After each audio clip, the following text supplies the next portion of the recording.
Veja essa moeda. É um exemplo de como o design serve à propaganda. As espigas de trigo simbolizam prosperidade, algo vindo da Roma antiga. Nenhum de nós sequer pensa na moeda como propaganda, e é exatamente por isso que ela é tão eficaz. O rosto de Lincoln na moeda segue a tradição de imortalizar líderes em moedas. Essas escolhas de design indicam claramente o poder e a autoridade do Estado. Sempre que mexemos nas moedas do bolso, somos lembrados mesmo inconscientemente da autoridade do governo. Este vídeo vai revelar todas as ferramentas e truques que designers, artistas e arquitetos usam quando tentam influenciar seus pensamentos com propaganda astuta. Objetos ao seu redor influenciam sutilmente seus pensamentos sobre governos e políticas diariamente. Você percebe isso nos produtos, na arquitetura das cidades, na arte financiada pelo Estado e no design dos anúncios de utilidade pública. Propaganda dissemina ideias para influenciar a opinião pública. Ela normalmente apoia um grupo político ou causa específica. Mas como a propaganda difere do marketing ou da publicidade comum? Eles usam as mesmas técnicas, mas a publicidade influencia o que você compra e a propaganda, o que você pensa. Muita da propaganda mais eficaz é sutil. Dê uma olhada nesses antigos documentos manuscritos. Os imperadores não usavam escribas apenas para manter registros. Os escribas eram uma parte crucial do poder do imperador. Estilos de caligrafia distintos representavam reinos ou funções.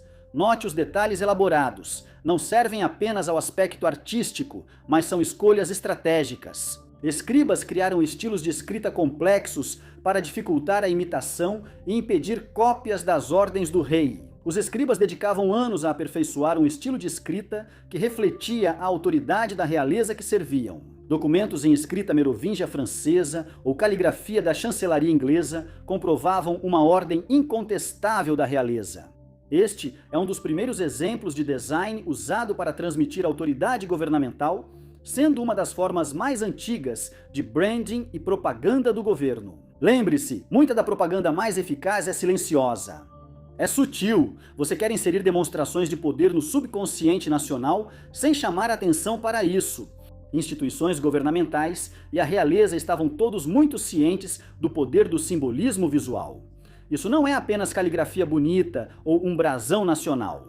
Todos esses são símbolos exclusivos da elite dominante. Este cavalo, por exemplo, que você sabe, obviamente cavalos não existem de verdade, mas é um símbolo das capacidades de vigilância de longo alcance do governo. Tecnologia de vigilância antiga era grande demais para drones de pássaros, ao contrário do que dizem pessoas que acham que pássaros não existem. Mas estou me desviando. Mesmo hoje, quase todas as cédulas são ricamente decoradas e apresentam líderes proeminentes. Os motivos refletem os dos antigos escribas, com sua caligrafia complexa para mostrar autoridade e evitar falsificações. Esses símbolos carregam um peso incrível. Se duvida, tente copiar uma nota de dólar e depositar no banco. Veja o que acontece, não vai acabar bem. Até mesmo as fontes desempenham um papel importante na propaganda há centenas de anos. Governos e monarquias perceberam a força da palavra impressa e passaram a encomendar fontes exclusivas. Veja esta aqui. É muito mais que um simples conjunto de letras. Ela se chama Fonte Romana do Rei e foi encomendada pelo rei francês Luís XIV. Levou mais de 50 anos para ser concluída. Você deve estar se perguntando por que demoraria tanto. Primeiramente, ao invés de se basear na caligrafia ou na escrita manual, essa foi uma das primeiras fontes a usar um sistema de grade matemática hiperracional, desenvolvido por um comitê da Academia Francesa de Ciências. O designer e mente por trás da fonte, Philippe Grandjean, então passou as próximas décadas esculpindo à mão cada letra para cada tamanho de fonte em metal. São 21 tamanhos de fonte diferentes, tanto em negrito quanto em itálico. São 82 estilos de fonte diferentes e 4.264 letras individuais, tanto maiúsculas quanto minúsculas, e isso sem nem contar os sinais de pontuação. Cada letra foi criada com o único propósito de incorporar a autoridade da monarquia francesa. O projeto começou em 1692, mas Grandjean faleceu em 1714, antes de poder terminar sua obra-prima. Seu aprendiz, Jean Alexandre, e depois o sobrinho de Alexandre, Louis René Luce, finalizaram o projeto em 1745. Não é foda isso? A fonte romana do rei foi a fonte oficial da realeza por mais de 150 anos. Era uma declaração de autoridade real, moldada em cada uma das letras. A monarquia francesa queria controlar a narrativa e criar uma linguagem visual que transmitisse poder e autoridade. Hoje em dia, estamos acostumados à precisão. As letras na sua tela, o dispositivo que você usa para assistir e quase tudo no mundo moderno são feitos com perfeição mecânica. Isso pode fazer parecer fácil ignorar o impacto da fonte romana do rei em sua época, devido à sua exatidão matemática. Comparando com outras fontes do período, nota-se diferenças importantes. A Romana do Rei é um exemplo claro de como o design pode influenciar crenças e atitudes através da própria estrutura da nossa linguagem escrita.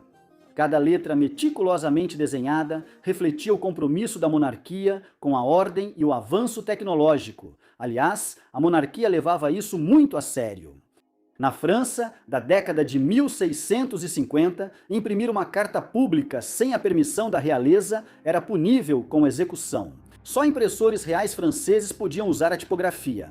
Na verdade, há uma história da realeza nas fontes que você usa diariamente. Fontes populares como Garamond, Didot e Bodoni têm todas origens reais ou até mesmo religiosas. Jean-Baptiste Bodoni criou sua tipografia homônima para a Igreja Católica, e é aqui que a história fica interessante. Essa organização que ele criou era o braço político da Igreja, a Congregatio de Propaganda Fide. Desculpem-me, italianos, pela pronúncia. Mas enfim, veja, embora o conceito de propaganda exista desde que a civilização existe, a palavra propaganda se tornou mais conhecida por causa da Igreja Católica no século XVII. As fontes eram levadas a sério por um bom motivo. As palavras têm poder, e o design dessas palavras molda sua influência.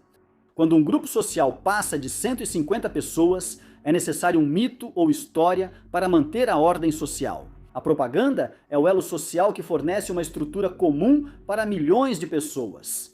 O design é a ferramenta perfeita para a propaganda porque transmite significado em termos simbólicos e abstratos, indo muito além das palavras. Documentos financeiros e jurídicos atuais mantêm esse legado, sendo feitos para passar confiança com tipografia uniforme e legível, que transmite oficialidade.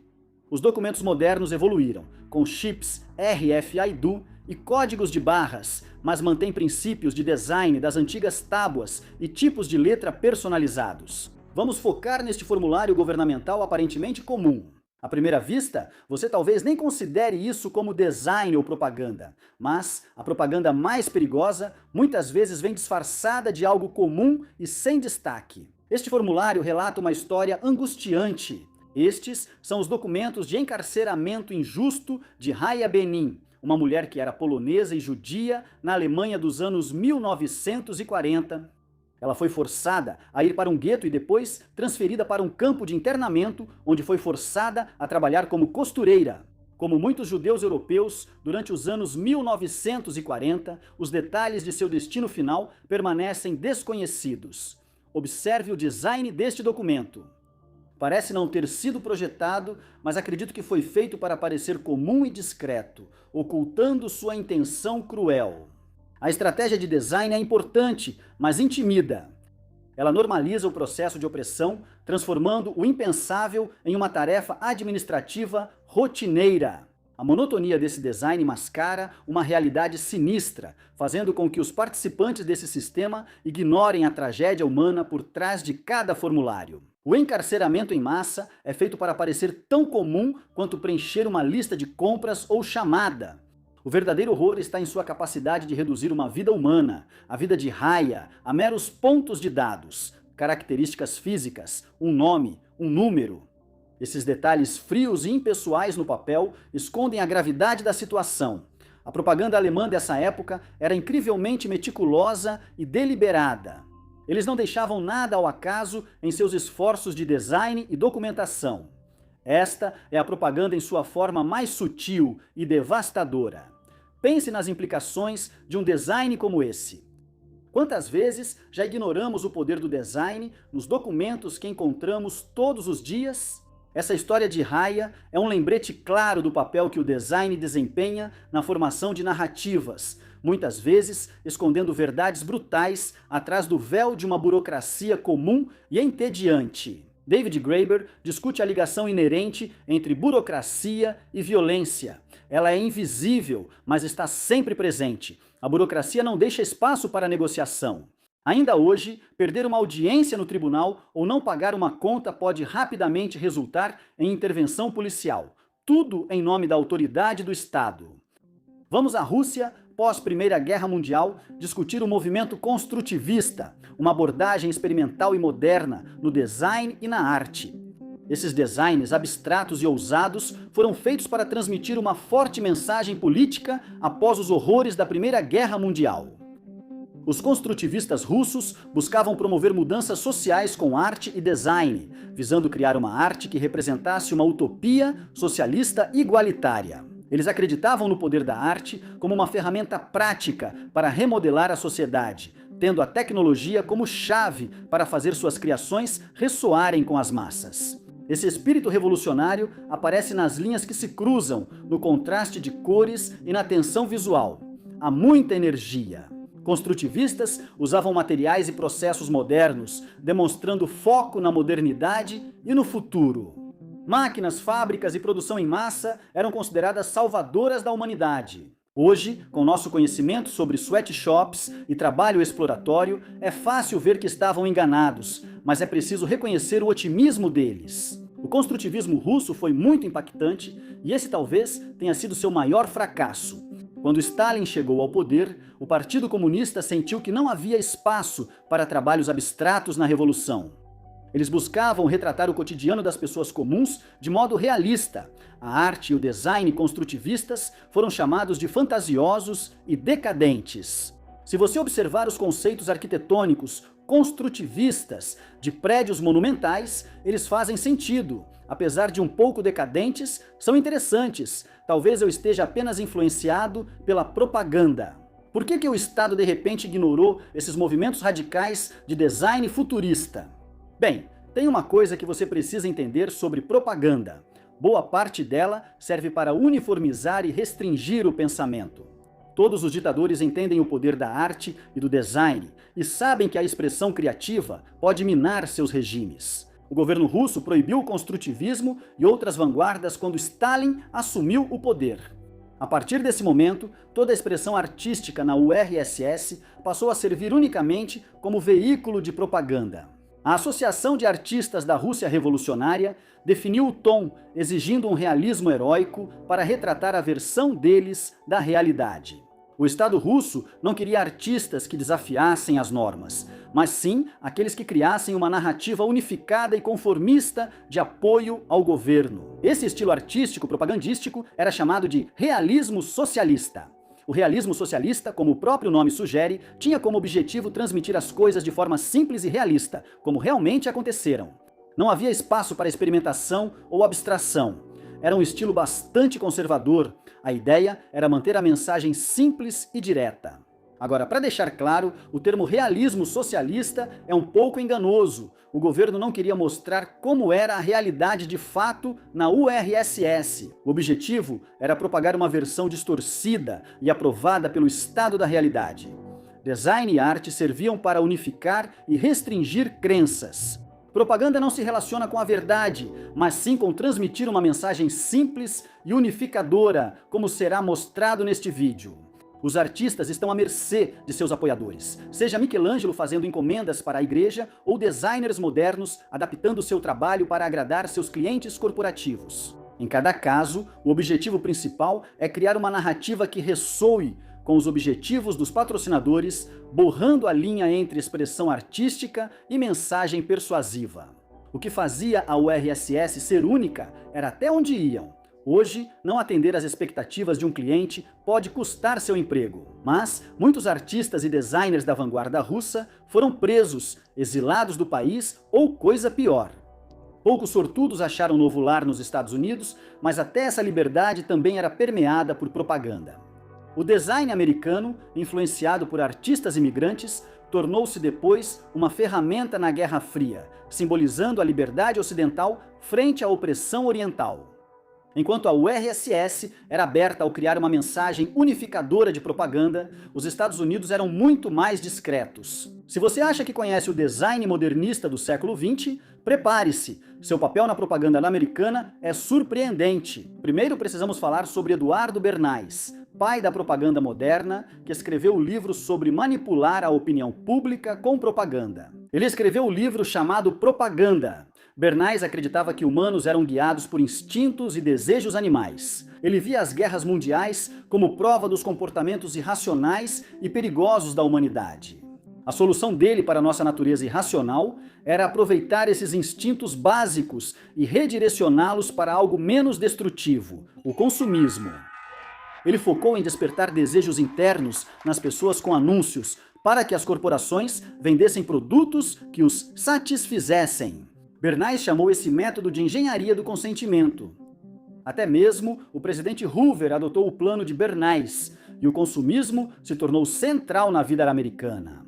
A estratégia buscava manter as pessoas dóceis e distraídas, garantindo a estabilidade social e alinhamento com a agenda do governo. Agora, obviamente, isso nem sempre funcionava, mas era a chave para o sucesso econômico nos Estados Unidos. Bernays acreditava que o público americano era apenas um rebanho que podia ser direcionado através da propaganda. Se isso parece alguma teoria da conspiração estranha e maluca, vá em frente, leia os livros de Bernays. Ele é surpreendentemente aberto sobre seus planos. Embora os ideais americanos e russos fossem bem diferentes, ambos usaram design e arte para unir e orientar seus cidadãos. Como eu disse antes, propaganda é sobre criar uma mensagem unificadora. Você quer controlar a narrativa. Do ponto de vista do design, alguns fatores permitiram que Bernays moldasse o consentimento em favor do consumismo. O primeiro foi a eficiência na produção em massa. Aqui estão dois Ford Modelo T. Eles podem parecer muito semelhantes, mas este modelo T de 1909 levava 12 horas para ser fabricado. Em 1914, eles estavam fabricando um carro a cada 93 minutos. Era menos da metade do preço do modelo T de 1909. Essa é a eficiência que impulsionaria o consumismo em tudo, de carros a torradeiras e rádios. Ford descobriu novas eficiências na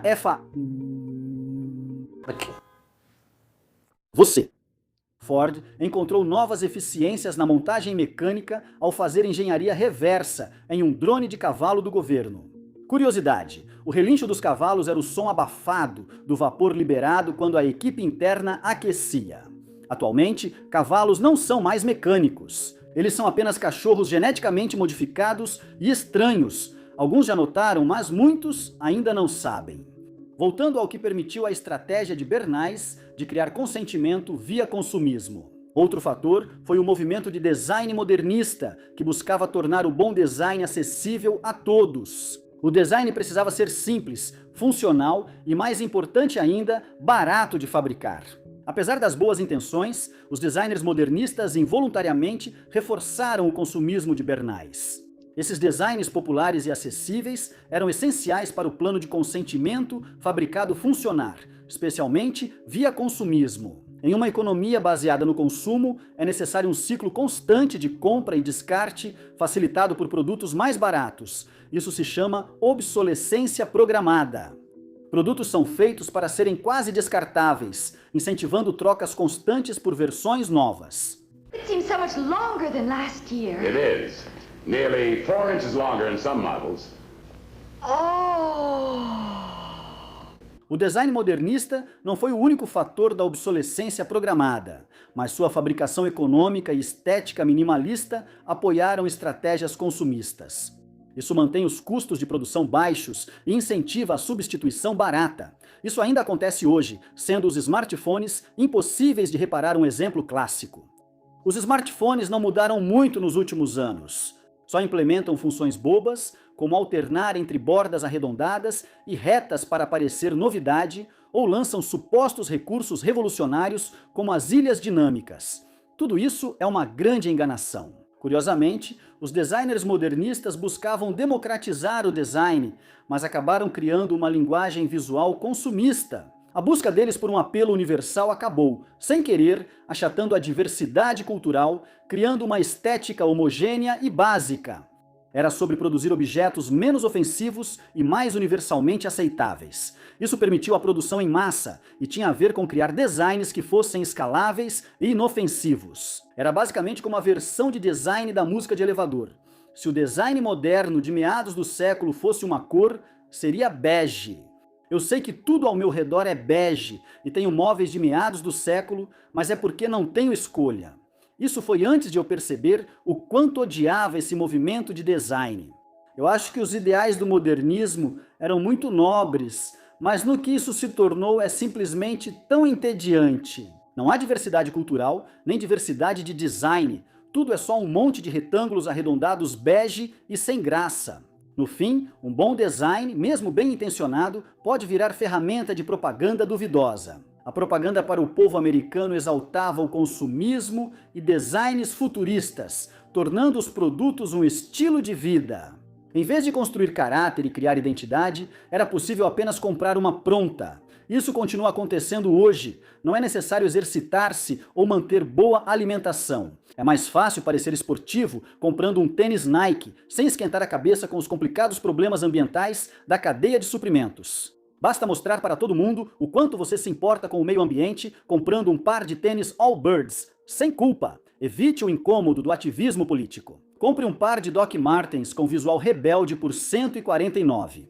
Mas, para deixar claro, isso não é necessariamente ruim. Não há nada de errado em se expressar através das coisas que você compra, necessariamente. E essa cultura consumista realmente teve o efeito desejado de impulsionar a economia americana. Impossível provar, mas alguns dizem que, sem essa demanda do consumidor, teríamos enfrentado mais dificuldades na Grande Depressão dos anos 1930. O fato de eu poder falar sobre essas coisas livremente já é uma prova de que ainda estamos muito melhor do que muitos outros países. Eu mencionei no começo do vídeo que a publicidade tem o objetivo de influenciar o que você compra e a propaganda tem o objetivo de influenciar o que você pensa. Mas essa cultura consumista meio que embaralha as linhas, muitas vezes, entre publicidade e propaganda. Ela mistura objetivos corporativos com objetivos políticos. Mas até mesmo os objetos que eram anunciados e vendidos ainda eram usados como símbolos de propaganda governamental. Chegou a um ponto tão extremo que o Departamento de Estado dos Estados Unidos chegou a financiar várias exposições no Museu de Arte Moderna. Não se tratava só de exibir produtos bem desenhados. Esses designs serviam como ferramenta diplomática, mostrando a visão americana do consumismo. Os Estados Unidos buscavam afirmar a superioridade cultural e capitalista sobre o comunismo. Isso retratava o consumismo como um marco do progresso, transformando designs de produtos do dia a dia em ícones dos valores americanos. Enquanto o design soviético era marcado por seus tons nacionalistas, o design americano se destacava como uma demonstração orgulhosa de criatividade e individualidade. Na verdade, ambos tinham forte tom nacionalista. Ao fim, a promoção do design moderno de meados do século pelo governo dos Estados Unidos tornou-se só mais uma peça da propaganda da Guerra Fria. E essa propaganda americana foi muito além do design, ela chegou até mesmo à arte moderna. Rumores diziam que o governo dos Estados Unidos financiava indiretamente artistas do expressionismo abstrato como Jackson Pollock, e isso tem certo fundo de verdade. A Tate Gallery não podia financiar exposições de arte de vanguarda, mas Julius Fleischmann, milionário americano, assumiu o papel. Ele presidia a Fundação Fairfield, que financiou a exposição de arte e a levou por toda a Europa. Essa fundação tinha ligações financeiras com ninguém menos que o Escritório Central de Inteligência dos Estados Unidos. Embora o governo dos Estados Unidos não assinasse os cheques, suas digitais estavam em toda a operação. O Museu de Arte Moderna de Nova York também participou, exibindo o expressionismo abstrato em exposições mundiais. Então, por que o Departamento de Estado e o Bureau Central de Inteligência dos Estados Unidos se importariam com arte moderna? Provavelmente, os burocratas nem entendiam a arte. Eles provavelmente só viam isso como uma forma de avançar sua agenda política. O expressionismo abstrato não seguia convenções típicas ou regras da pintura. Era o símbolo perfeito dos valores individualistas americanos. Era sobre liberdade e criatividade. Agora, nem todo mundo era fã de arte moderna. Mas esse era exatamente o ponto. Essa arte contrastava fortemente com a cena artística da Rússia soviética, onde o governo impunha estritamente o realismo socialista como único estilo aceito. Arte e design vão além da criatividade. Também são ferramentas poderosas de propaganda. Ao mostrar a liberdade e a não conformidade da arte e do design americanos, esses movimentos transmitiam sutilmente uma mensagem de liberdade cultural dos Estados Unidos. Essas estratégias mostram como o design pode ser uma ferramenta estratégica na política e ideologia global. Já notou como várias bandeiras e emblemas nacionais exibem armas? Isso tem um motivo. A propaganda costuma explorar nossos instintos básicos, principalmente o medo, para nos unir. Armas nas bandeiras simbolizam a força coletiva, funcionando como um antídoto para esse medo. Espadas, escudos e armas de fogo nos tranquilizam contra a ameaça de um inimigo desconhecido, unindo as pessoas ao prometer segurança e proteção. Esse foco nas armas sugere que a força da nação pode superar o medo. Mas, no mundo das armas, poucos designs geraram tanto debate quanto o AR-15. Arma que divide a nação, o AR-15 representa para parte do espectro político independência e o direito à posse de armas pela Segunda Emenda. Por outro lado, é considerado um instrumento de violência desnecessária, criada não para esporte ou defesa, mas para ataque letal. Como então virou um símbolo tão forte de propaganda? Como uma arma criada para combate chegou a milhões de lares americanos? Isso se deve muito ao seu design, tanto visual quanto funcional. Vamos começar pela aparência. Nos anos 2000, víamos soldados dos Estados Unidos no Oriente Médio com armas visualmente parecidas com a AR-15 na TV, servindo como propaganda gratuita. Empresas de armas de fogo usaram isso para promover a AR-15 como rifle dos heróis, o que funcionou. No início dos anos 2000, enquanto as vendas de outras armas caíam, a AR-15 vendia como água. Ela se destacou pelo chamado fator aspiracional, segundo o chefe de vendas de uma empresa de armas. As pessoas querem ser o cara das forças especiais. A propaganda tem muito a ver com aparência e simbolismo. As linhas irregulares, os materiais escuros, tudo nessa arma grita poder e intimidação. Já notou que vilões em filmes de super-heróis ou fantasia costumam ter armaduras e armas irregulares e angulosas? Objetos pontiagudos e irregulares nos assustam, o que faz sentido evolutivo. Quero dizer, espinhos nas plantas, dentes nos predadores, ferrões nos insetos, todos são angulares e pontiagudos. Agora, olhe para o AR-15. Ele possui linhas angulares irregulares e saliências pontiagudas. Não é o rifle de caça de cervos com coronha de madeira do seu avô. Compare as silhuetas. Embora um rifle de caça não pareça acolhedor, a coronha de madeira e a silhueta suave o deixam menos intimidador. Esteticamente, um parece feito para caçar cervos e o outro para a guerra. Agora, sobre a função, o AR-15 é muito fácil de disparar. Com outros rifles, quando você atira, eles recuam com tanta força que podem até machucar seu ombro. Mas quando você atira com um AR-15, ele usa o gás da bala disparada para ajudar a recuar e recarregar a próxima bala. Isso, combinado com uma bala de calibre menor, reduz o recuo e torna o uso mais confortável. Ele também tem 1 tonelada de acessórios e coisas que podem ser facilmente adaptadas para qualquer esquisitice que te interesse. Agora, a popularidade do AR-15 começou com seu design eficiente, mas isso foi só o começo. As vendas aumentaram à medida que o debate sobre controle de armas se intensificou. Alguns veem o AR-15 como símbolo de violência e massacre. Para outros, era um símbolo do direito de portar armas. Grover Norquist, ativista anti-impostos do Conselho da NRA, afirmou que até pessoas sem intenção de comprar uma acabaram adquirindo. Ele afirmou que foi um foda-se para a esquerda. Muitos republicanos usam broches de arma na lapela, o que resultou em camisetas com designs feios. No final de 2021, os americanos possuíam mais de 20 milhões de armas do tipo AR-15. Isso é 50 vezes mais AR-15S do que havia há 25 anos. O AR-15 seria menos polarizador se tivesse coronha de madeira e aparência tradicional de caça? Definitivamente não. Também não teria vendido tão bem, nem se tornado símbolo político tão forte. Existem outros rifles por aí que são até um pouco parecidos com o AR-15 em termos de funcionalidade, mas usam uma coronha de madeira e têm um design mais tradicional. Eles não são nem de longe tão julgados assim. O AR-15 é proibido em muitos estados, mas o Ruger Mini 14, um rifle bem semelhante. Eu sei que os fanáticos por armas vão discordar, mas é parecido o bastante, ok? Só se acalmem.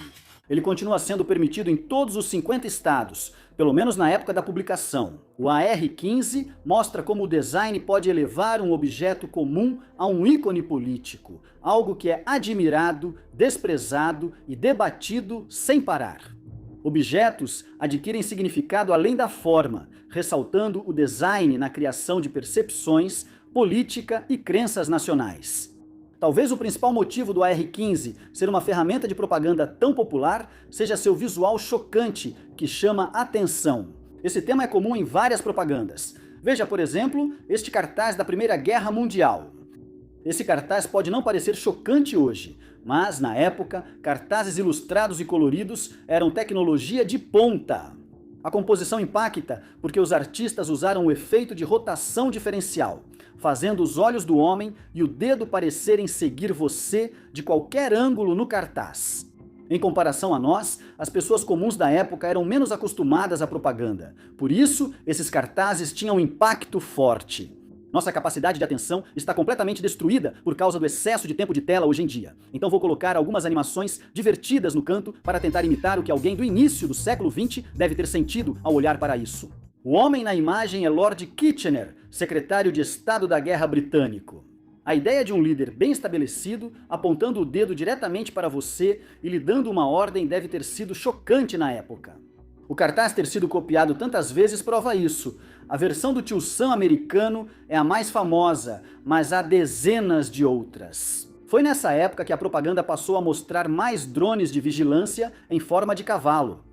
Já se perguntou por que Kentucky e Maryland têm tantos cavalos? É porque o governo dos Estados Unidos queria monitorar facções separatistas e ex-confederados após a Guerra Civil Americana. Há mais cavalos no interior para monitorar possíveis movimentos de milícias e levantes. Desculpa, me desviei do assunto. Voltando aos cartazes de propaganda. Durante a ascensão do fascismo na Alemanha, a chocante contrapropaganda de um artista se destacou, colocando-o como o número 5 na lista dos mais procurados da Gestapo alemã. Ele canalizou seu desgosto pelos acontecimentos na Alemanha das décadas de 1930 e 1940 em uma poderosa arma contra o regime. Ao usar contra eles as próprias táticas de choque, a arte de contrapropaganda de John Heartfield se tornou um farol de resistência, marcando-o como uma ameaça significativa ao movimento fascista alemão. Heartfield usou fotomontagens chocantes para garantir que suas mensagens políticas fossem vistas, compreendidas e sentidas. Sua maestria em transmitir mensagens complexas por meio de uma única imagem marcante diferenciou seu trabalho, tornando-o impactante e imediato. Dê uma olhada nesta fotomontagem. Ela retrata as elites ricas como hienas se alimentando da devastação da guerra, simbolizando como lucram com o sofrimento causado pelo conflito. O ponto-chave de qualquer propaganda, especialmente a feita para chocar, é o contraste. Visualmente, as áreas de maior contraste, o local onde o preto mais escuro toca o branco mais claro, é bem aqui. Há a cartola preta, opulenta contra o rosto iluminado, quase branco, da hiena cruel. A mesma coisa acontece com os dentes brancos contra a boca preta. Isso atrai o olhar do espectador para a natureza ameaçadora da criatura e para a elite que ela representa. Abaixo do pescoço da hiena há um medalhão que se assemelha à medalha prussiana Blue Max, concedida por realizações excepcionais alemãs, geralmente em combate. Em vez de a medalha estar inscrita com por mérito, como de costume, ela dizia por lucro. O metal escuro contrastando com o céu claro, emoldurado por duas linhas marcantes, uma vinda da fita acima e outra dos destroços abaixo, enfatiza os incentivos em jogo. Mas o contraste não é apenas visual, é também conceitual. Existe um contraste no fato de que a hiena da elite rica está perfeitamente bem, apesar de toda a destruição que causou. A escolha de Heartfield de retratar os ricos como hienas, em vez de qualquer outra coisa, também carrega um simbolismo bastante óbvio. As hienas são vistas como carniceiras e se tornam uma metáfora direta para a elite rica que busca lucro através do sofrimento dos outros. Transformar o inimigo em animal é uma tática comum na propaganda. Há dezenas de exemplos, mas são ofensivos demais para mostrar no YouTube. Desumanizar o inimigo confere falsa autoridade moral e é prejudicial. Falarei mais disso depois. Heartfield também usa contraste de escala. A figura exagerada da hiena é enorme, ofuscando completamente o custo humano visualmente menor abaixo dela. Essa exageração visual torna a ameaça ainda mais assustadora. Novamente, não só entendemos, mas sentimos essas mensagens. Reflita sobre tudo o que discutimos. Heartfield capturou essa narrativa complexa em uma imagem marcante, e você sentiu o peso do que via imediatamente. Provavelmente não de forma consciente, mas sim subconsciente. John Heartfield era mestre em criar contra-propaganda que choca e chama atenção. O trabalho de Heartfield, embora visualmente chocante e impactante, também levanta questões morais importantes. Não é só a arte que é de alto contraste, preto e branco. Ele elimina as nuances do conflito humano, mostrando dilemas éticos e morais de forma clara, em preto e branco. Bem contra o mal, sem meio termo. Essa simplificação de questões complexas em um binário de bem contra o mal nos obriga a agir. E nos une na luta contra os opressores, mas a que custo? Em nossa busca por uma clareza chocante, corremos o risco de simplificar demais? Retratar os adversários como criaturas subhumanas, necrófagas, elimina toda a nuance da discussão. A contrapropaganda de Heartfield estava lutando contra o regime autoritário mais perverso da era moderna. Mas isso levanta uma questão interessante. Será que copiar as táticas do inimigo, mesmo a serviço da verdade, mancha a nossa causa? Existe uma batalha constante entre a eficácia da propaganda em reunir apoio e o potencial dano de simplificar demais questões complexas, normalizar táticas manipulativas e minar o pensamento crítico. O trabalho de Heartfield serve como um espelho para os dilemas dos nossos dias atuais. Em uma era em que imagens são armas e a verdade está cercada de mentiras, o legado dele nos desafia a questionar o equilíbrio entre impacto e integridade. A verdade é que muita propaganda não tem nenhum interesse na verdade. Você pode lembrar de Napoleão como um dos maiores estrategistas militares de todos os tempos, mas talvez não saiba que também era um propagandista genial. Veja esta pintura de Jacques-Louis David sobre Napoleão. Ela o mostra cruzando heroicamente os Alpes em busca da vitória sobre a Áustria, como Napoleão queria ser lembrado. Mas essa pintura é um exemplo perfeito de como a arte e o design podem se tornar propaganda, distorcendo a verdade histórica. Como toda boa propaganda, a obra usa o contraste para vender a narrativa. A postura firme de Napoleão contrasta com o comportamento ansioso do cavalo. Seu uniforme azul escuro se destaca contra sua capa dourada. Essas cores complementares aumentam o contraste visual e fazem de Napoleão o ponto focal. A iluminação dramática ilumina o rosto de Napoleão contra um fundo monótono, destacando-o ainda mais. O movimento dinâmico da pintura, enfatizado pelas linhas diagonais, junto com o impressionante traje militar de Napoleão, transmitem força e autoridade. A indiferença de Napoleão pela veracidade ficou evidente quando ele rejeitou a sugestão do artista David de fazer um estudo detalhado para capturar sua semelhança nesta pintura. Napoleão contestou e disse: "Não é a exatidão dos traços que dá a semelhança, é o caráter que dita o que deve ser pintado." Ninguém sabe se os retratos dos grandes homens são fiéis a eles. Basta que o gênio deles viva ali. Cara muito modesto, né? A citação destaca a essência da propaganda, priorizando impressão sobre precisão e sensação sobre exatidão.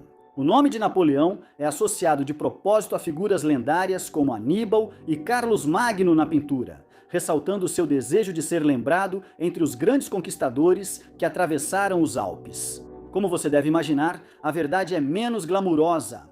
Paul de la Roche pintou uma versão mais precisa da travessia dos Alpes por Napoleão. Napoleão provavelmente seguia vários dias atrás de seu exército, não à frente. Em vez de montar um cavalo, como não é real, ele aparece em uma mula. Ele não liderou o avanço, mas sim foi guiado por um criado. E ele não usava um uniforme militar brilhante, mas sim um casaco sem graça. O contraste entre a grandiosidade da pintura de David e a realidade mundana de Della de la Roche mostra como a propaganda pode distorcer a verdade pela arte e design. Então, deixei o pior para o final. Vamos falar sobre como a emoção visceral desempenha um papel importante nas narrativas políticas.